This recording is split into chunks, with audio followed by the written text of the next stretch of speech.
అసలు మన ఊర్లో అమ్మవారు లేకపోవడానికి కారణం మీరే. ఏం నువ్వు అంటుంది? అవును, కేవలం మీ స్వార్థం వల్ల ఈ రోజు ఊర్లో అమ్మవారు లేకుండా పోయింది.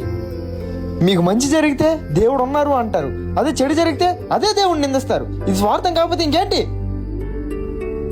మీ కోరికలు నెరవేరడం కోసం హుండీలో 100,000, 1000 బంగారాలు వైడియాలు వేస్తారు. అదే డబ్బులు గుడి బయట అడుక్కున్నాడు కేస్తే వడాగలు తిరుగుతుంది కదా.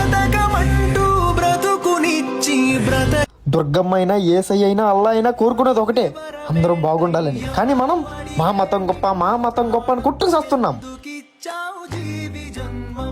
మనం అనుకున్నది జరిగితే అమ్మవారికి కోడిని బలిస్తాం, మేకను బలిస్తాం అంటాం. అదే అమ్మవారు వచ్చి నీ కొడుకుని బలమంటే ఇస్తావా?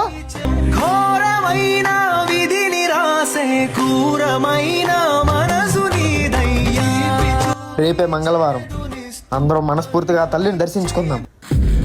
చేద్దాం. ఒకవేళ వర్షం పడకపోతే ఏం చేద్దాం? ఒకవేళ రాకపోతే మీరు అనుకున్నట్టే ఆ గుడ్ ప్లేస్ లో ఫ్యాక్టరీ కట్టుకోండి.